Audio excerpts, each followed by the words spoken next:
40% सरकारा क्यों है आपकी सरकार का नाम?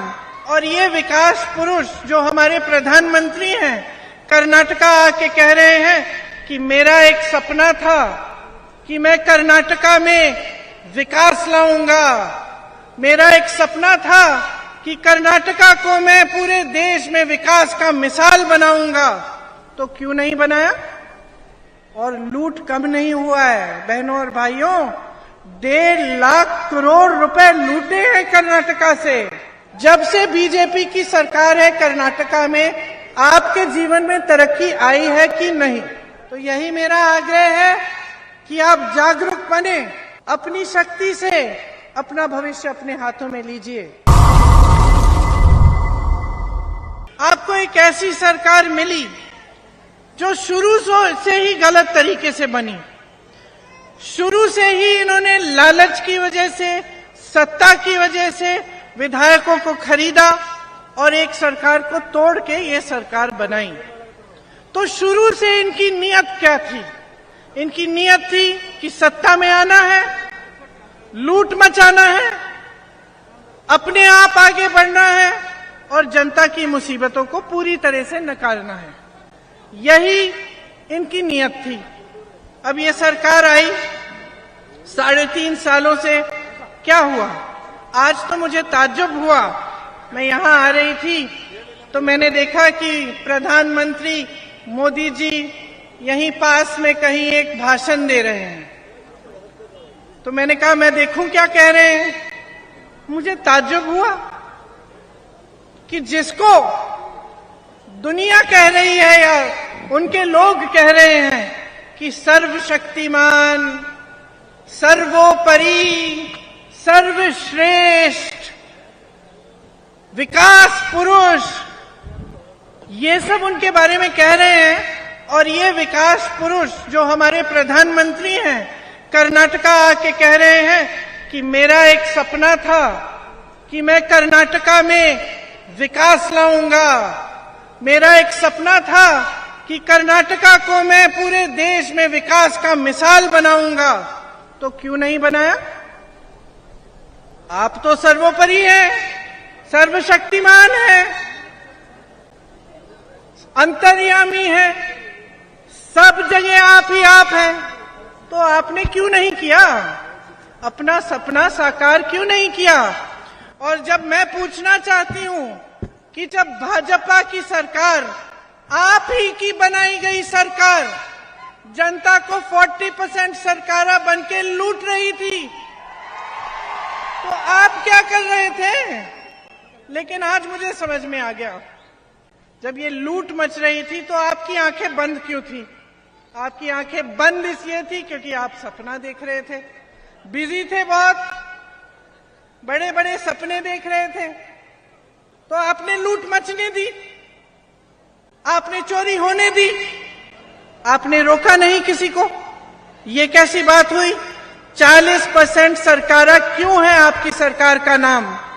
कॉन्ट्रैक्टर्स आत्महत्या कर रहे हैं आपकी सरकार में, चिट्ठी लिखते हैं प्रधानमंत्री जी को, सर्वज्ञानी अंतर्यामी जी को, कोई जवाब नहीं आता, कोई जवाब नहीं आता।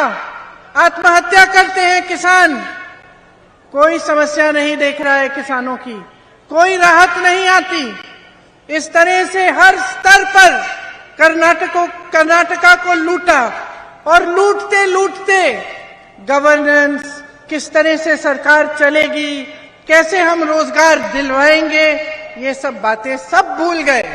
आज चुनाव आया है, इधर उधर की बातें हो रही हैं।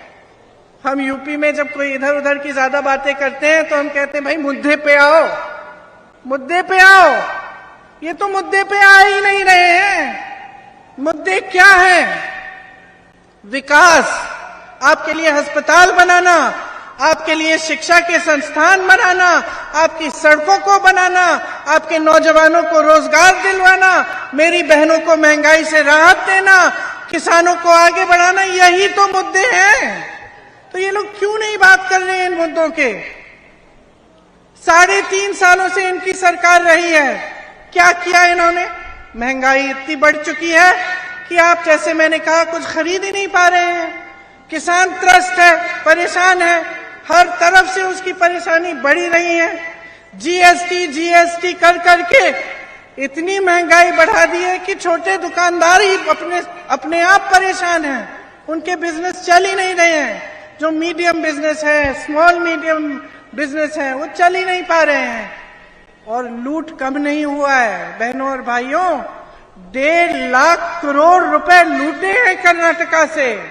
3.5 सालों में इतने पैसे की कोई सोच भी नहीं सकता। लेकिन हमने देखा कि भैया देखते हैं इन 1.5 लाख करोड़ रुपयों का बन क्या सकता था। और ताज्जुब होगा आपको जान के, जितना पैसा इन्होंने लूटा है, इससे आपके लिए 100 एम्स के अस्पताल बन सकते थे। 2250 किलोमीटर लंबी 6 लेन की एक्सप्रेसवे बन सकती थी। 187 ईएसआई हॉस्पिटल बन सकते थे। 30,000 स्मार्ट क्लासरूम, सोचिए 30,000 स्मार्ट क्लासरूम जिसमें बच्चे पढ़ सकते थे आपके, उनको शिक्षा मिल सकती थी। 30 लाख अफोर्डेबल हाउसिंग के घर, 30 लाख गरीबों के लिए घर बन सकते थे। और इन्होंने क्या किया उन पैसों को?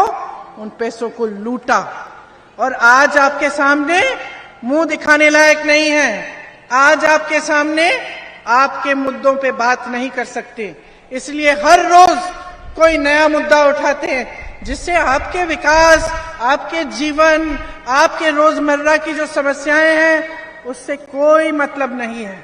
जिस स्तर पे आप देखें, जिस तरफ आप देखें, आपको सिर्फ लूटा गया है और मजाक उड़ाया गया है गवर्नेंस का।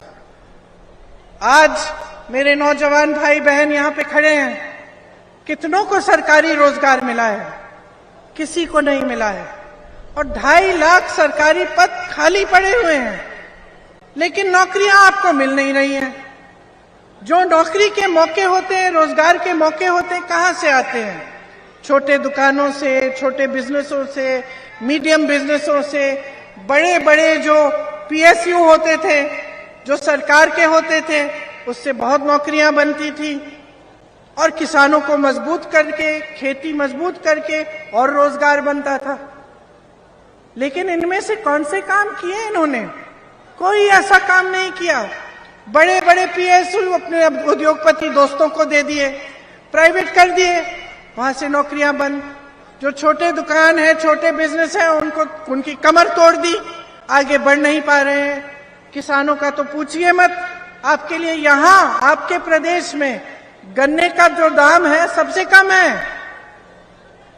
दूसरे प्रदेशों में 3500, 4000 का मिलता है, यहां सबसे कम है। तो ये परिस्थितियां भाजपा ने बनाई।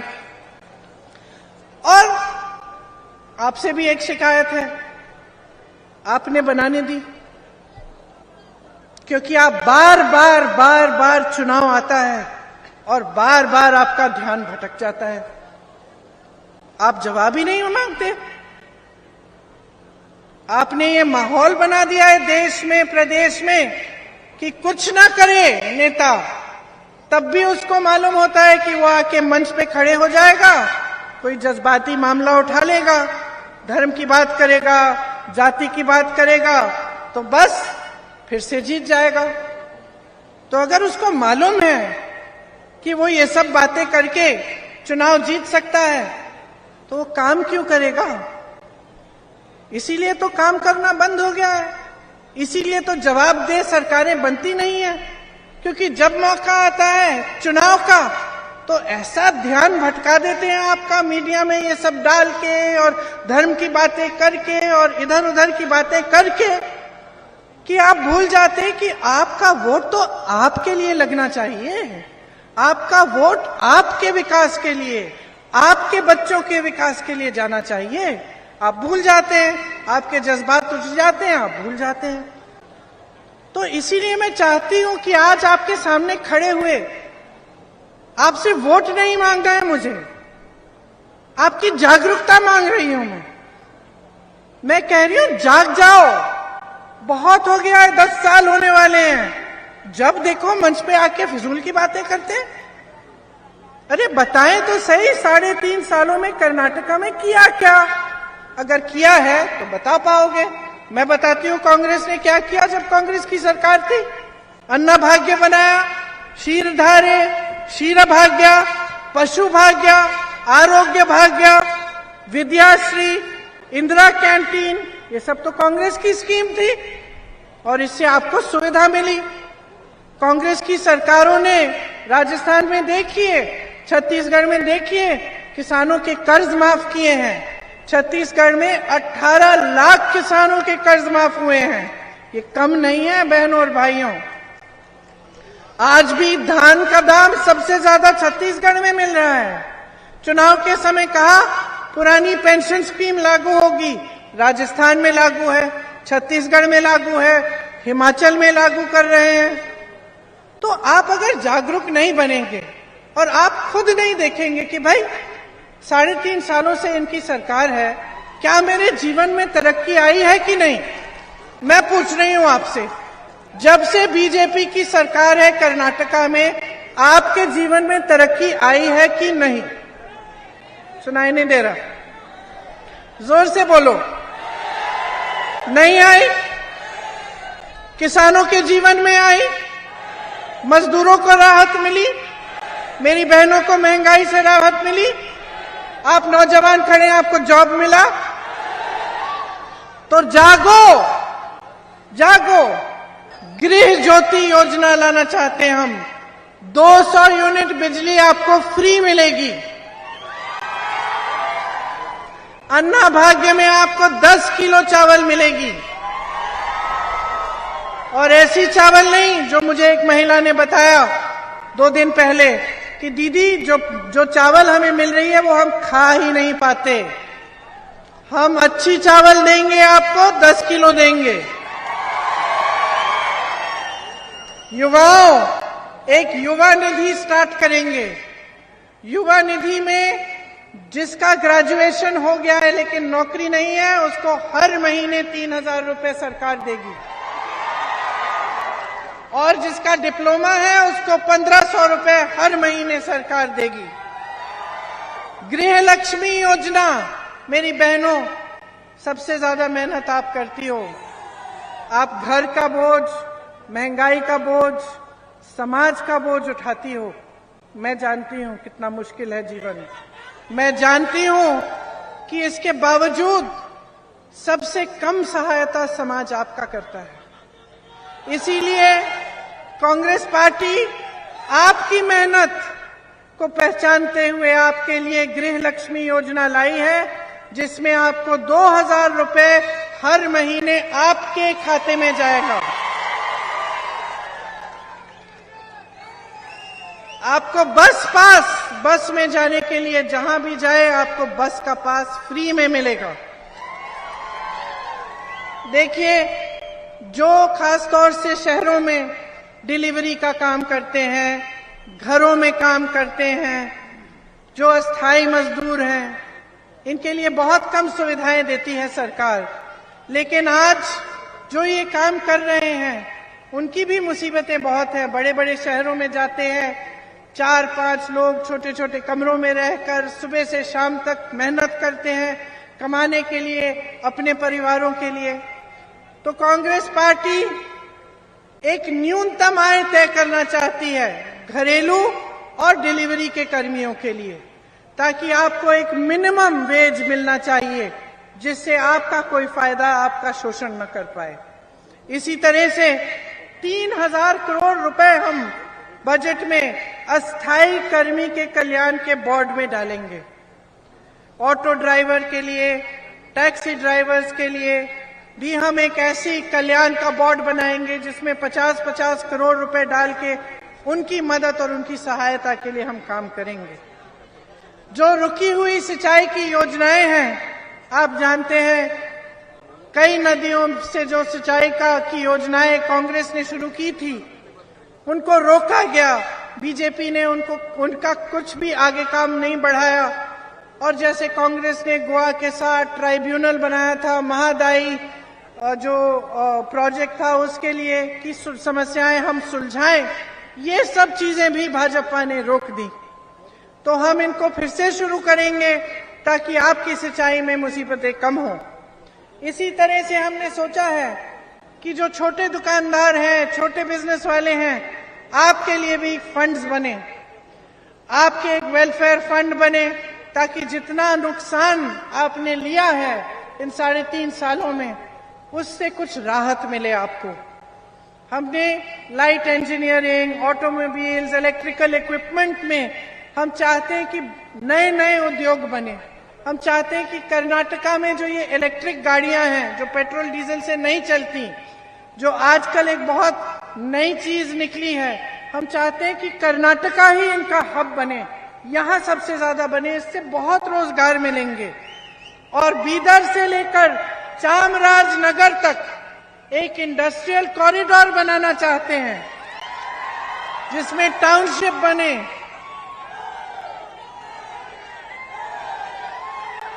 और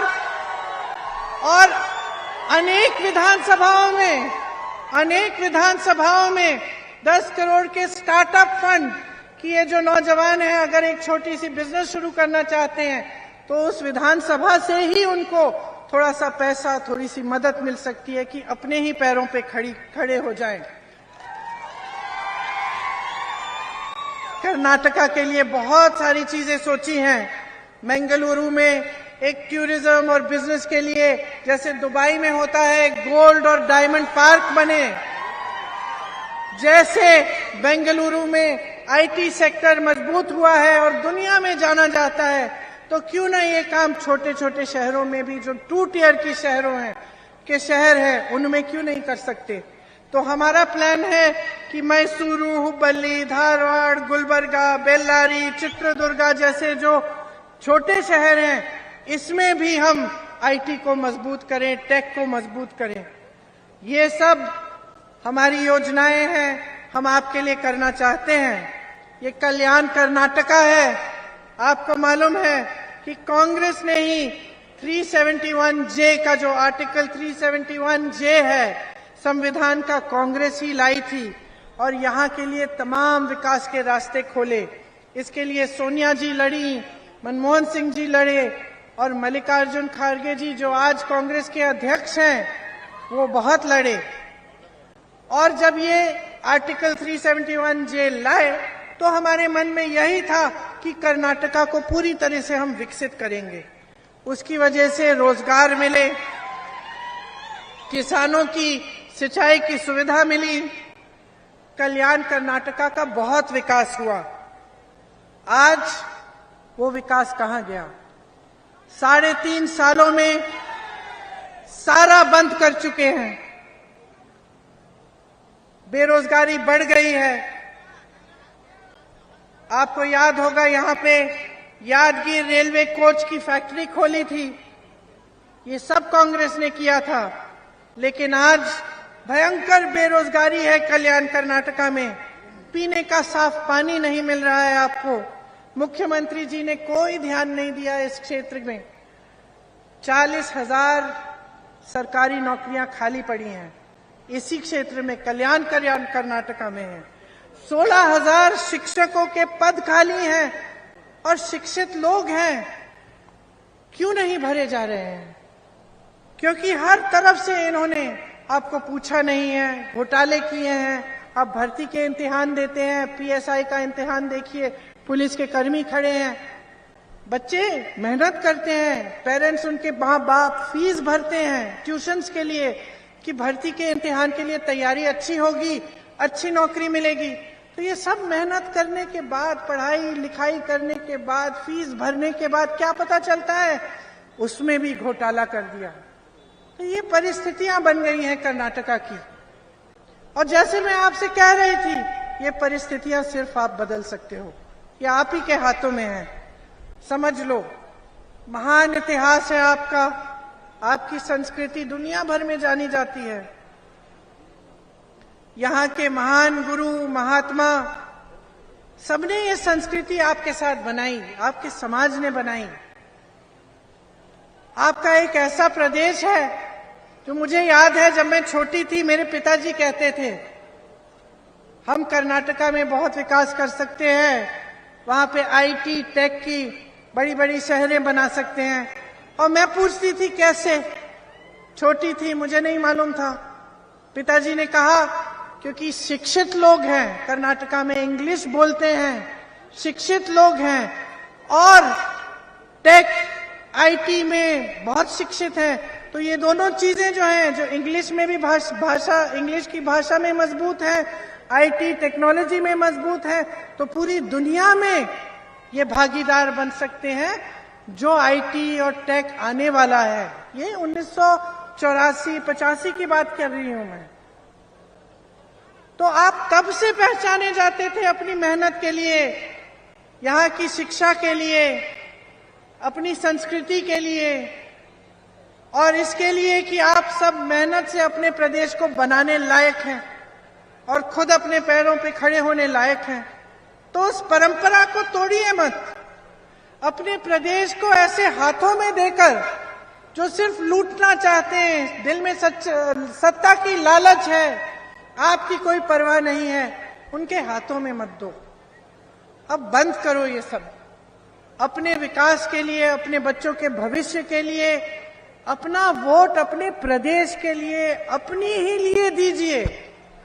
तभी यहाँ पे विकास आएगा, तभी आपका प्रदेश फिर से दुनिया में पहचाना जाएगा।